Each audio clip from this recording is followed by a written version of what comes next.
Bienvenue à cette dévotion matinale. Alors que nous plongeons dans la richesse de la parole de Dieu, nous vous invitons à considérer de soutenir cette émission. Votre générosité est essentielle pour nous aider à développer différentes ressources de formation pour apprendre et grandir comme disciples de Jésus. Merci d'être une bénédiction pour ce ministère. Que Dieu vous garde. Bienvenue à cette dévotion sur l'Épître aux Galates. Oui, absolument. Notre petite série de dévotion matinale. On est rendu au chapitre 2, verset 17. Merci. En fait, on reprend au verset 17. Oui, on reprend au verset 17. Puisqu'on n'a pas vraiment expliqué ces versets-là et ils sont quand même peuvent quand même amener à se poser des questions pour bien les comprendre. Oui, absolument.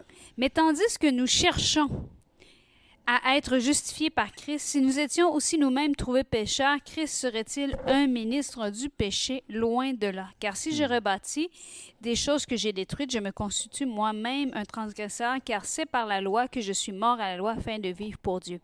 Juste avant, Patrice, que tu puisses nous expliquer ces versets-là, je tiens à rappeler qu'au verset 15, l'apôtre Paul avait commencé en s'adressant à Céphas avec ces mots-là. Nous sommes juifs de naissance et non pécheurs d'entre les païens.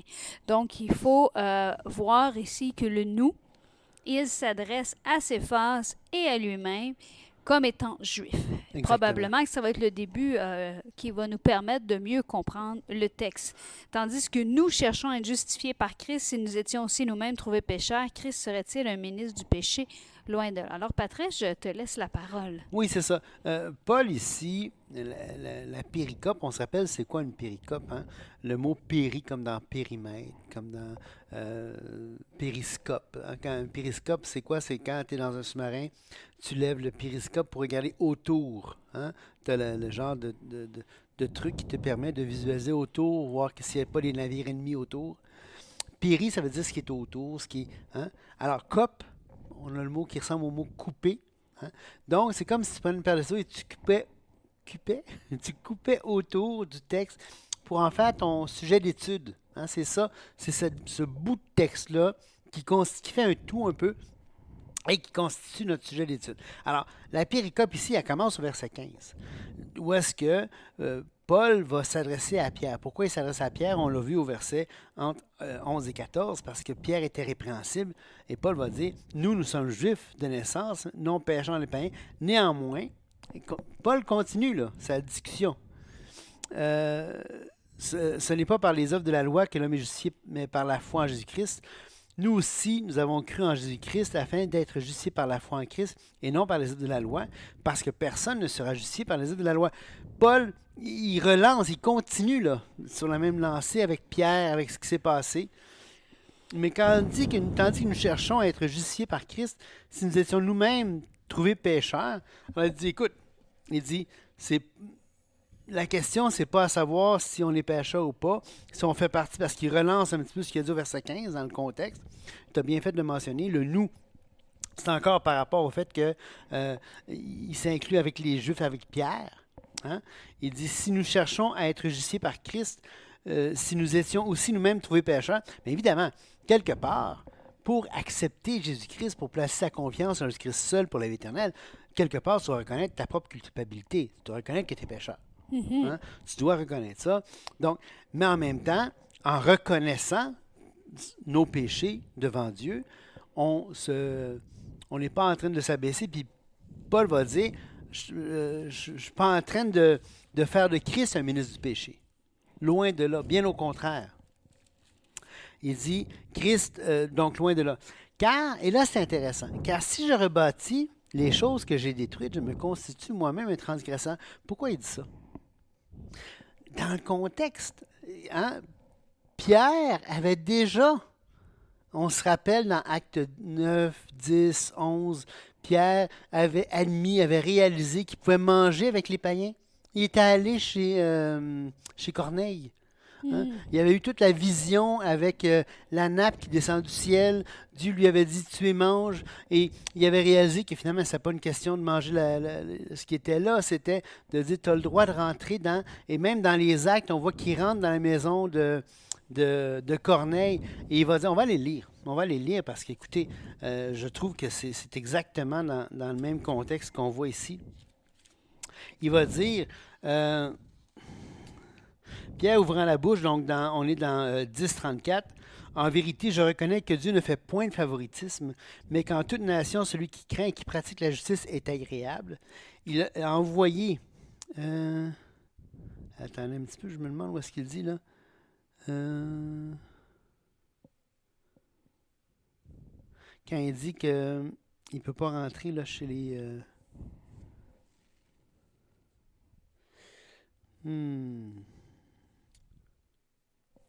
Attendez un petit peu, je vais trouver ça. Ici, ici. Verset 28 du chapitre 10. Vous savez, leur dit-il, qu'il est défendu à un juif de se lier avec un étranger ou d'entrer chez lui, mais Dieu m'a appris à ne regarder aucun homme comme souillé ni impur. Au verset 11-7, il dit, et j'entendis une fois qui me disait, lève-toi Pierre, tu et mange. Donc, cette situation-là, c'est pourquoi il a appris qu'aucun homme est impur. C'est à cause de la leçon qu'il vient d'avoir avec cette nappe qui descend du ciel. Mais donc, dans Galates, Pierre avait déjà appris cette leçon-là. Mais là, qu'est-ce qui se passe? Quand il y a des judaïseurs qui viennent, il retourne dans cette crainte des judaïseurs et il retourne dans ce genre de vie double, si on veut. Et donc, par le fait même, par son action, il est en train de détruire ce qui avait été bâti. Il est en train de dire, non, mais finalement, la loi, c'est vrai. Parce qu'il retourne sous la loi, mais pas juste la loi, aussi tout ce qui vient avec, hein, dans le sens, dans le contexte de l'époque. Et donc, c'est là qu'il dit, car si je rebâtis les choses que j'ai détruites, c'est comme si Pierre est en train de... Il va rebâtir, il retourne dans son ancienne...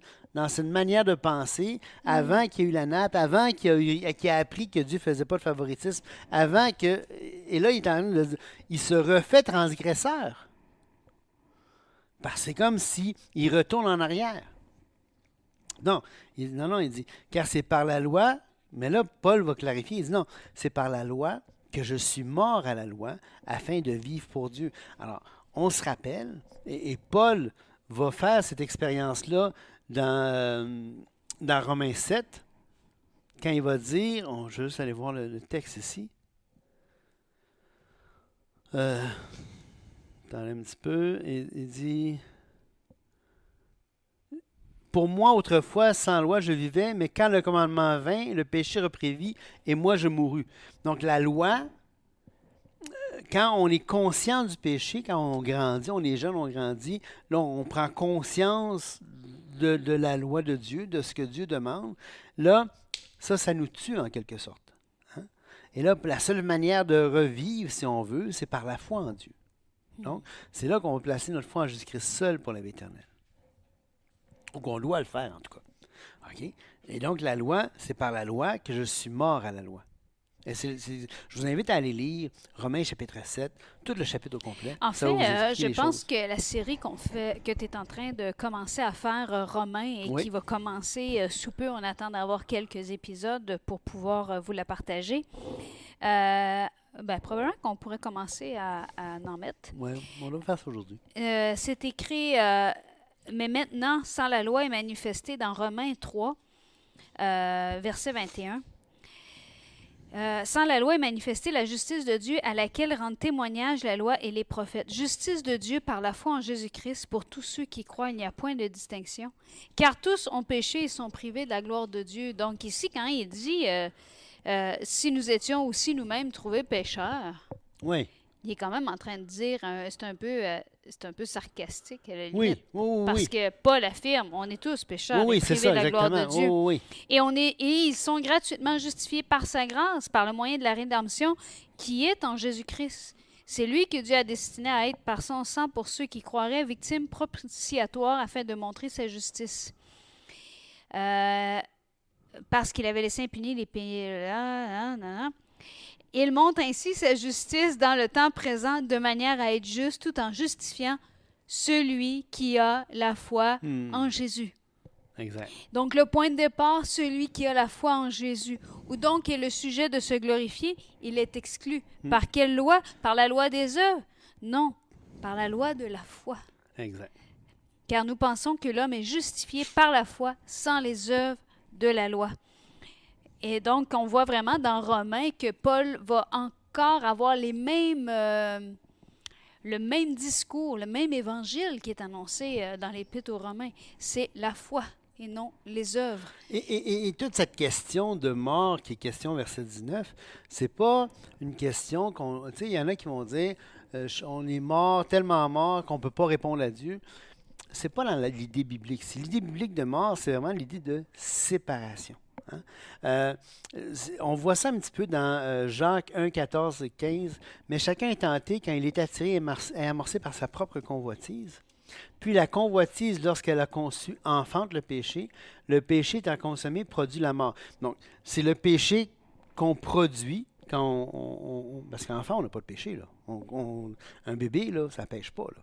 En grandissant, ça va commencer à commettre des péchés. Quand il va commencer à voir le bien et le mal, hein, il va commencer à faire des péchés. À ce moment-là, il devient imputable. Et quand il va devenir, Dieu seul le sait, quand est-ce qu'il va rendre l'enfant redevable pour ses propres fautes.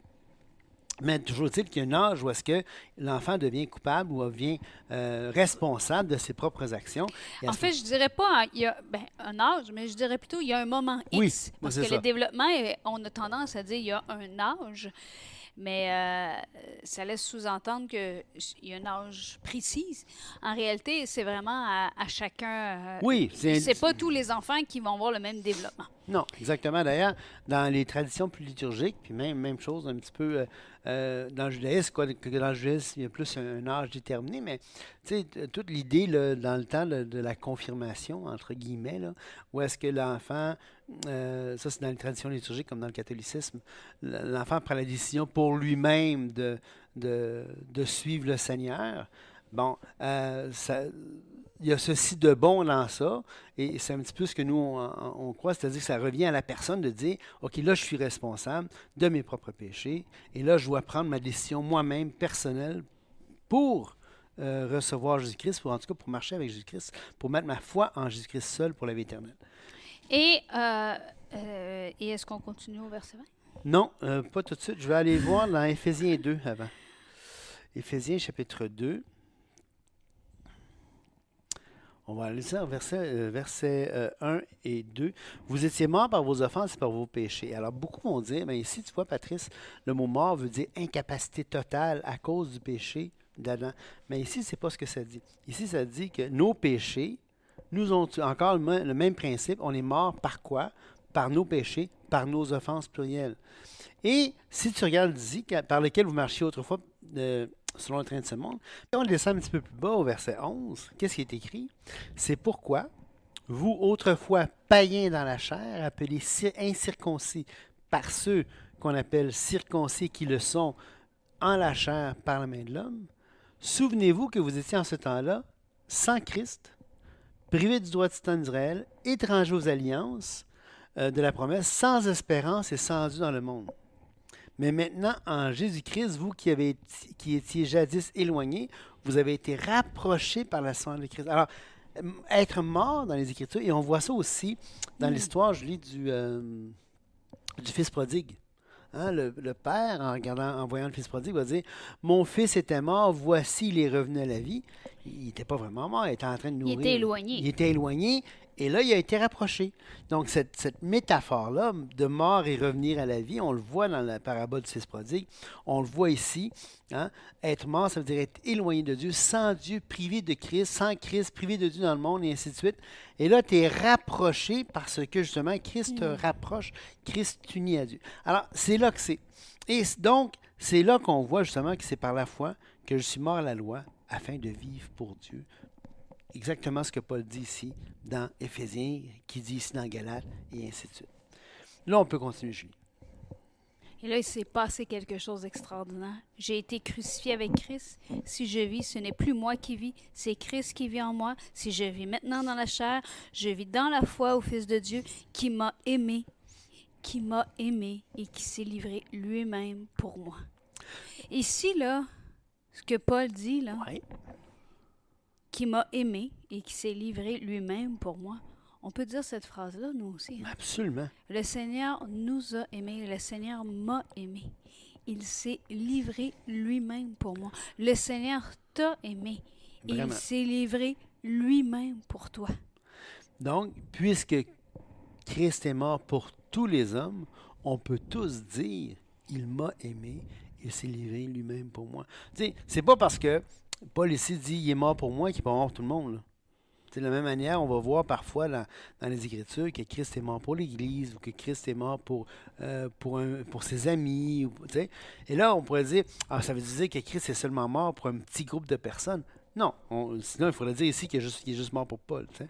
Non, ce que ça veut dire, c'est que ailleurs, on voit que Christ est le sauveur de tous les hommes, et en particulier des croyants, qui est mort pour tous les hommes, qui est dans un Jean 2.2, qui est la victime expiatoire pour les péchés du monde entier.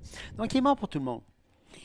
Mais il faut placer sa foi personnelle en Jésus-Christ seul pour la vie éternelle. Et là, les vertus de la mort de Christ en ce qui concerne le salut peuvent être appliquées à la personne.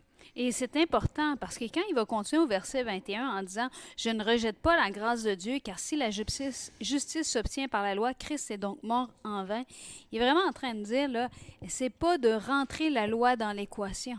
Parce que dès que tu rentres la loi dans l'équation, tu es en train de dénigrer la grâce. Et si tu dénigres la grâce, tu dénigres le sang. Christ est mort en vain. Si tu accordes une valeur à la loi pour te justifier, tu viens de passer à côté de la raison d'être de la crucifixion. Puis ce qui est important dans ce que tu viens de dire là, Julie, c'est si tu mets ta confiance dans la loi pour te justifier. Et la loi de Moïse a été mise de côté, mais il y a la loi de Christ.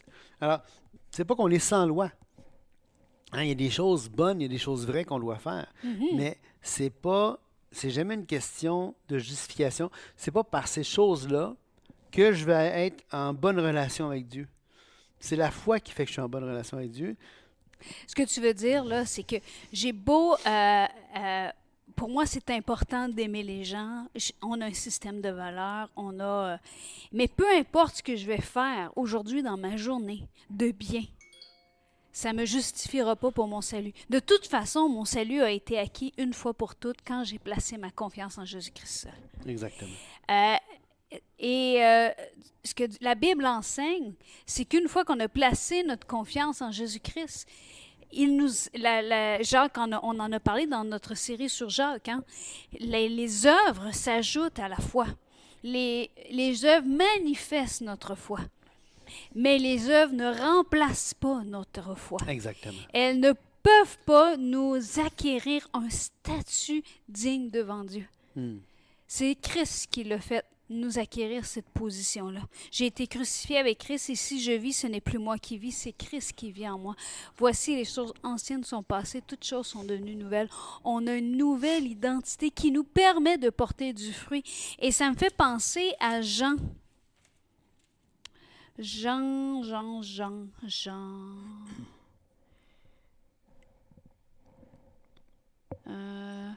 suis le cep, vous êtes les sarments, celui qui demeure en moi et en qui je demeure porte beaucoup de fruits. Donc ici, on voit cette image-là. Une fois qu'on a été placé en Jésus-Christ, on a été greffé et là, on porte du fruit. Si on demeure dans la parole, et parce que la liberté n'a pas cessé à la croix. Exactement. On est toujours libre de chacune de nos décisions et de comment on va investir notre temps, notre argent, notre énergie, jour après jour. Et c'est ça, j'ai oublié ce que je voulais dire suite à ça. Non, mais et donc, on voit l'importance de la marche du croyant. D'ailleurs, un peu plus loin, on y arrive. Chapitre 3, chapitre 4, chapitre 5 de Galates. On voit l'importance de la marche. On se rappelle que souvent les épîtres... N'en dis pas trop, n'en dis pas trop. Nos auditeurs ne veulent pas avoir le punch. Et moi non plus, avant d'être rendu là. C'est une dévotion, Patrick. C'est une dévotion. Mais laisse-moi dire ça au moins. Les épîtres de Paul, habituellement, sont divisées en deux grandes parties. La partie plus théorique, plus théologique, plus, on dit doctrinale, c'est-à-dire l'enseignement. Hein, pour ensuite dire, écoute, bien voilà maintenant comment est-ce qu'il faut marcher maintenant. Maintenant que tu as su ça, comment tu marches à cette heure? Et c'est ce qui s'en vient bientôt dans Galates. Et la raison pourquoi je te retiens, Patrice, c'est parce que si vous suivez la série, si vous avez écouté la série d'Hébreux ou si vous avez vous allez commencer à écouter la série de Romains, vous allez remarquer que Patrice aime bien, lorsqu'il fait des études systématiques, de toujours situer le avant, le présent et où est-ce qu'on s'en va. Mais dans une dévotion matinale, on veut découvrir page après page, comme si c'était la D'accord. première fois qu'on tournait, qu'on posait les yeux sur le texte. C'est Donc, vrai. Et je trouve que c'est rafraîchissant de procéder comme ça. Ça a bien raison. donc, sur ce, rappelons-nous aujourd'hui que, écoutez, si on peut juste méditer sur le fait,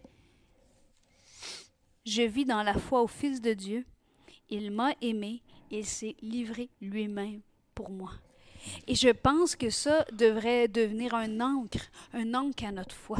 Absolument. Ça devrait même, comment je pourrais dire ça, solidifier le métal du casque du salut. Je vis dans la foi au Fils de Dieu qui m'a aimé et qui s'est livré lui-même pour moi. Peu importe où tu es en ce moment dans ta vie, peu importe ce que tu es en train de traverser, si tu as placé ta foi en Jésus-Christ seul, tu as un ancre solide, tu peux affirmer sans l'ombre d'un doute, si je vis dans la foi au Fils de Dieu, c'est qu'il m'a aimé et qu'il s'est livré lui-même pour moi. Amen. Soyez bénis. Au revoir.